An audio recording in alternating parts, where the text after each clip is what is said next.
2월 21일 수요일입니다. 마가복음 15장 33절에서 47절입니다.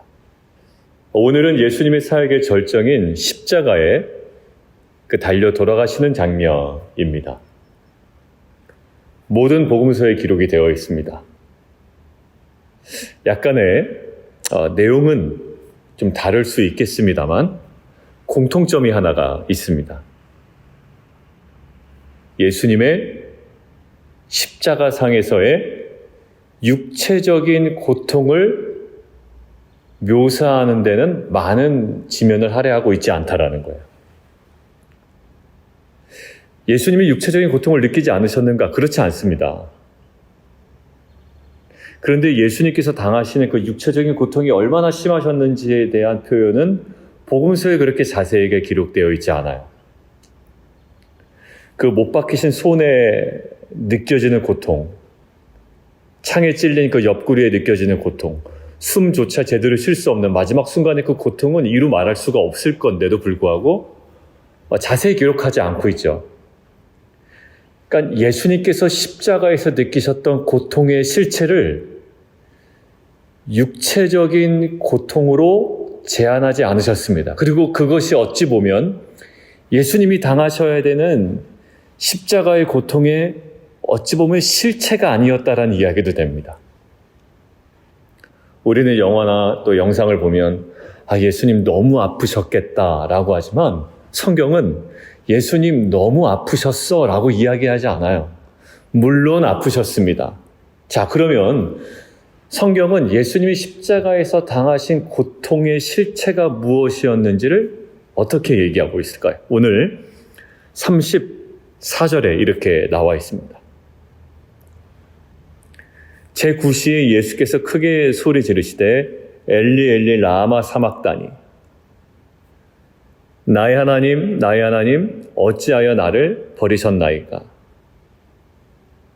지금 예수님이 십자가에서 당하시는 고통의 실체가 무엇입니까? 나의 하나님 손이 너무 아픕니다. 옆구리가 너무 아픕니다.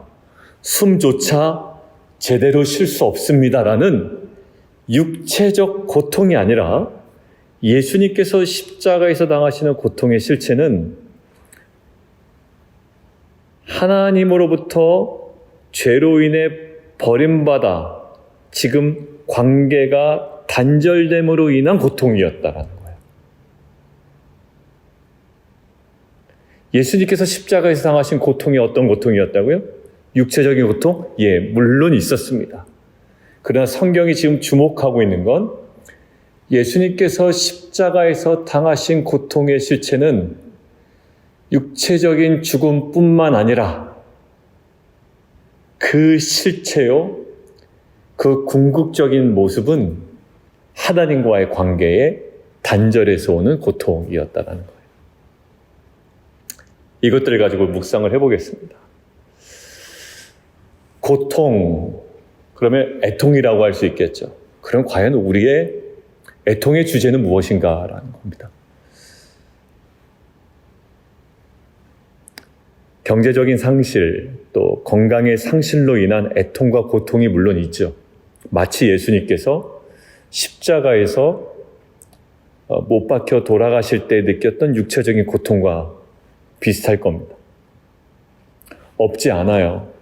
그 고통 분명히 존재합니다. 그러나 예수님께서 십자가에 느끼셨던 그 고통의 실체가 하나님과의 관계의 단절이었듯 우리의 경제적인 또 육체적인 건강의 그러한 상실로부터 오는 고통이 있지만 우리가 더 애통해야 하는 우리의 삶의 모습이 있다라는 묵상을 우리가 함께하면 좋겠습니다. 실제로 그렇습니다. 경제적으로 문제가 있지도 않고요. 또 가정적으로 그닥 어려움도 없습니다. 아이들도 잘 자라나고 있고요. 그런데 정작 하나님과의 관계가 단절된 그 영혼의 정말 그 혼란함과 그 마음의 어려움, 그 갈등, 이 번민, 이 애통은 사실 그 어떤 것으로도 채울 수가 없습니다.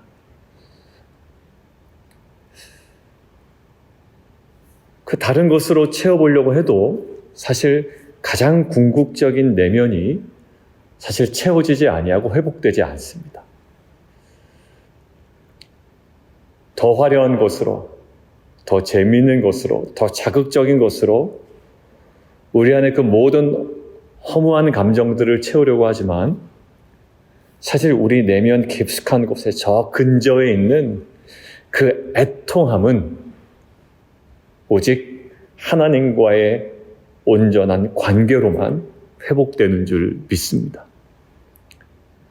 실제로 믿는 자의 애통은 하나님과의 관계의 단절에서 오는 애통이죠.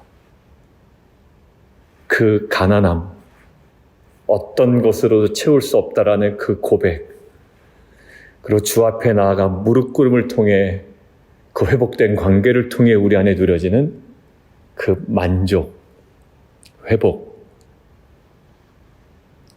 주님께서 십자가에 당하셨던 그 고통의 본질이 하나님과의 관계의 단절이었듯 오늘 우리가 날마다 애통해야 되는 그 지점은 세상의 그 어떠한 것이 우리에게 채워지지 아니하고 상실돼서가 아니라 하나님 관계를 날마다 점검하고 또 멀어진 관계 때문에 애통하며 다시금 우리에게 휘장이 찢겨지고 살 길을 허락하신 그 지성소로 더 깊이 나아감을 통해 우리 안에 그 회복과 또 그 새로워지는 그 은혜가 우리에게 임하기를 주님의 이름으로 축원합니다.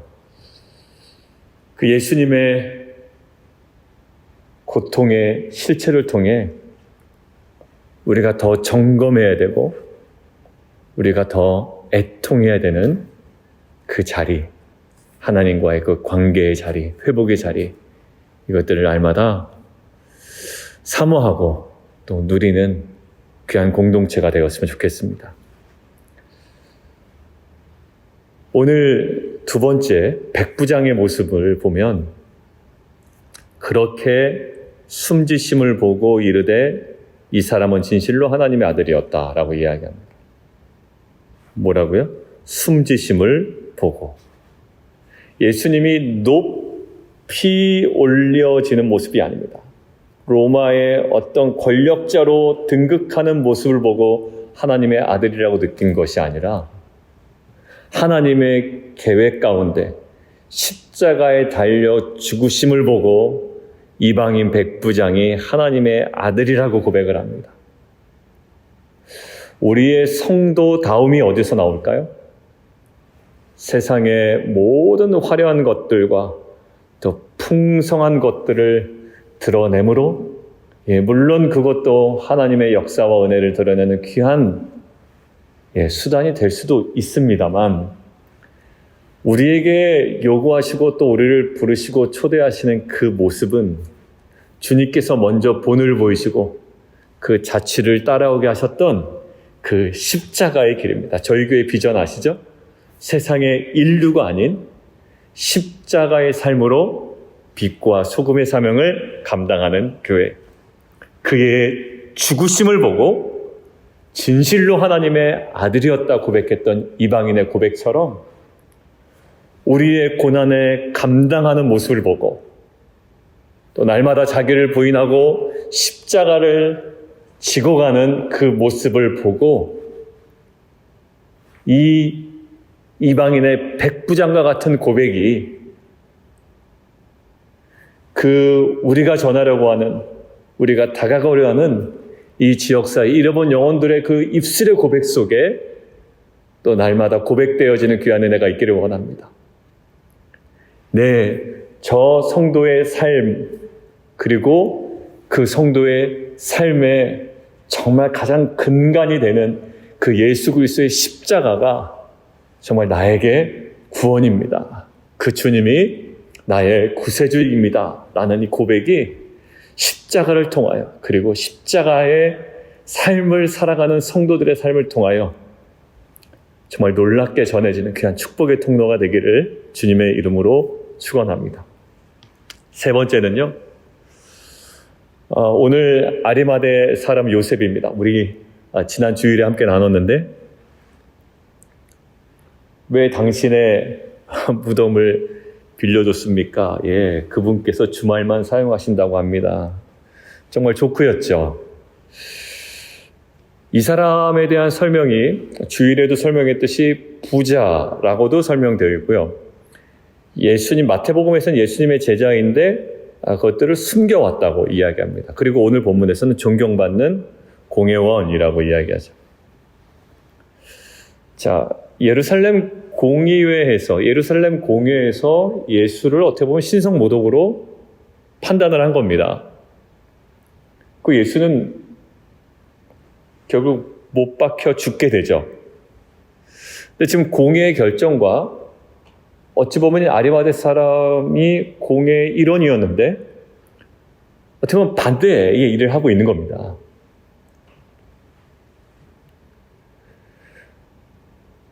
그 신성모독으로 처형하도록 한 이 결정이 있었는데 그 자를 지금 자신의 무덤에 장사 지내고 있습니다. 그런데 그 당시 로마 시대 때는 정치적인 반역자는요, 가족들도 그 시체를 걷어가지 않는 경우도 있었다고 합니다. 왜? 같은 부류의 사람으로 오해될 수 있기 때문에.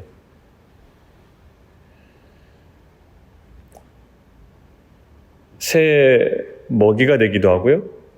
동물에게도 찢기기도 하고 어딘가 버려지겠죠. 그리고 로마의 군인들에 의해서 전혀 알 수 없는 곳에 시신이 처리될 수도 있었습니다.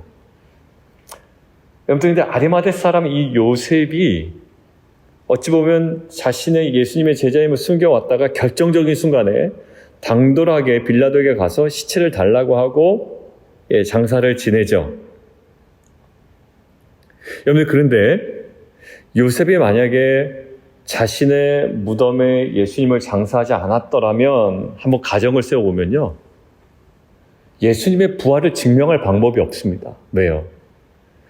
새 모이가 됐거나 쪼아 먹었거나 아니면 들짐승들에게 막 뜯겼거나 아니면 로마 군인들이 어디 갖다 버렸는지 그 행방을 알지 못했거나 이러면 예수가 부활했다라는 말이 정말 어떻게 보면 믿을 수가 없게 됩니다. 증명될 수가 없죠, 더 이상.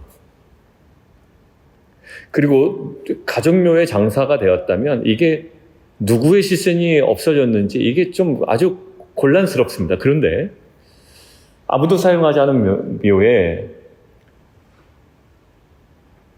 돌 무덤에 안치되어 있던 시신이 없어진 겁니다. 그 당시에 예수가 부활한다고 하는 소문이 들었죠. 그러니까 괜히 시신 훔쳐다가 이 사람 부활했다라고 괜한 메시지를 전할 수 있으니 군인들을 보고 단단히 지키라고 이야기합니다. 그리고 오늘 본문에 보면 막달라 마리아와 요새 어머니 마리아가 예수 둔 곳을 보았다고 이야기합니다. 목격자도 있습니다. 그러니까 분명히 예수님의 시신이 아리마대 사람 요셉을 통하여 지정된 장소에 장사될 수 있었다라는 거예요. 이것은 왜 의미가 있느냐? 그곳에 있는 시신이 없어졌거든요.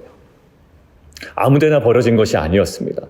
정확한 지정된 장소가 있었습니다.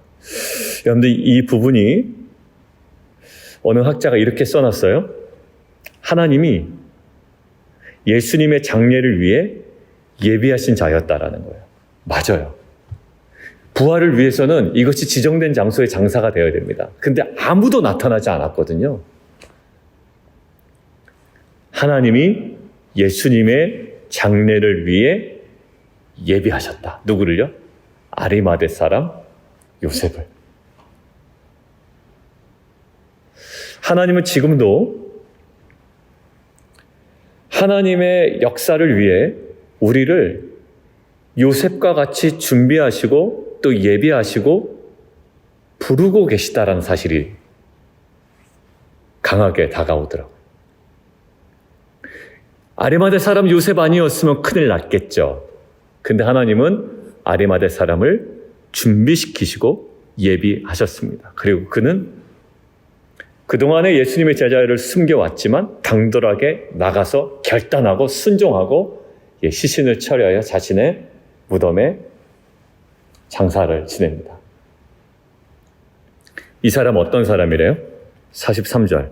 하나님의 나라를 기다리는 자다.